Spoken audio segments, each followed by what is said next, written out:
Namun ketika dewasa, teman-teman, membaca itu menjadi sebuah pilihan yang personal. Seperti yang kita lakukan saat ini itu, yang berkumpul di ruang bercerita, tentunya ini kan punya alasan yang tersendiri ya. Kita masih sadar kalau bahwasannya membaca itu penting. Nah, fun fact-nya teman-teman, dari pikiran manusia itu, tubuh manusia itu memiliki batasan untuk bertumbuh ketika kita berumur 30 tahun. Jadi 30 tahun itu manusia itu bisa dikatakan tuh berhenti bertumbuh dalam segi fisik ya, dalam segi tubuh. Even bisa dibilang kesehatan manusia itu mulai menurun pada saat umur 30-an tahun. Tapi tidak untuk perkembangan otak manusia. Pikiran manusia itu tidak berhenti bertumbuh, tidak peduli umurnya berapa, tidak peduli mungkin kita udah berumur sampai 60-an tahun, tapi selama kita masih terus belajar, maka otak kita itu akan terus bertumbuh, teman-teman semuanya. Nah, pikiran kita bisa dibilang seperti otot, kita perlu melatihnya terus-menerus supaya pikiran kita tuh tetap tajam, seperti itu. Dan that's why kalau misalkan teman-teman ada yang bertanya nih, kenapa kita mengadakan diskusi setiap pekan seperti ini kan? Kenapa ruang bercerita mewajibkan kita, bukan mewajibkan ya, mendorong kita seperti itu untuk terus berdiskusi, walaupun di bawah tidak banyak gitu orang-orangnya, hanya 5 orang sekalipun kita tetap melaksanakan kegiatan ini, karena itu adalah salah satu alasan yang mana kita itu untuk merawat ketajaman pikiran kita ini gitu. Sayang banget kan kalau misalkan kita udah sampai di jenjang perkuliahan atau juga ya kita sebenarnya pengen menjadi impact untuk orang lain, namun kita tidak mengupgrade diri kita. Nah, seperti itu. Nah, pertanyaannya, apa sih alasan orang untuk membaca? Nah, biasanya itu ada 3, teman-teman.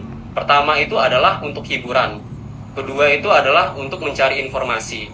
Dan yang terakhir, itu mungkin yang paling penting ya, itu adalah berusaha memahami suatu hal. Jadi ada sesuatu yang selama ini kita tidak pahami. Salah satu contohnya mungkin bagaimana kita bisa membangun habits yang baik. Nah, kita membaca buku Atomic Habits.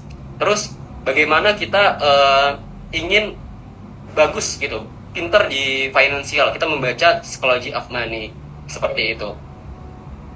Nah, dari 3 alasan ini sebenarnya yang terakhir ya, memahami itu adalah keahlian yang paling sulit. Apalagi di era modern saat ini, teman-teman. Itu kan banyak sekali ya algoritma, distraksi seperti sosial media, ataupun juga kegiatan-kegiatan yang sebenarnya itu hanya simptom, hanya permukaan aja. Kita tidak ada waktu untuk deep dive, kita tidak ada waktu untuk mendalami suatu pembelajaran, sehingga kita itu hanya sekedar tahu, tidak hanya memahami hal tersebut. Nah, ini sebenarnya membuat kita itu kesulitan banget untuk duduk fokus mengerjakan satu hal yang dalam waktu yang begitu lama. Salah satu contohnya adalah membaca ini.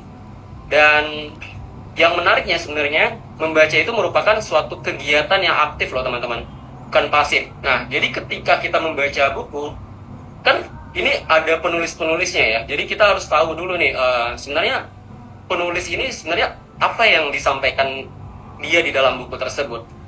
Ketika itu informasi yang baru, maka itu adalah hal yang tepat kita memilih buku tersebut, sehingga kita akan menambah insight kita, menambah pemahaman kita terhadap apa yang akan kita lakukan pada hidup ini ya, hidup kita seperti itu. Maka tugas kita sebagai pembaca ketika membaca buku adalah menangkapnya. Nah, sebuah buku itu bisa dikatakan sukses, teman-teman, ketika kedua belah pihak ya, antara pembaca dan penulis itu memainkan perannya dengan baik. Semakin aktif kita dalam membaca, maka keahlian kita dalam membaca itu akan semakin baik. Nah, pada akhirnya kita menyerap banyak informasi dan bisa melihat dunia itu dari sudut pandang yang berbeda, teman-teman. Makanya tak jarang ya, ada pepatah yang mengatakan bahwa ketika kita rajin membaca, itu menjadikannya kebiasaan, maka kita akan bertumbuh menjadi lebih baik dan lebih bijaksana dari yang sebelumnya.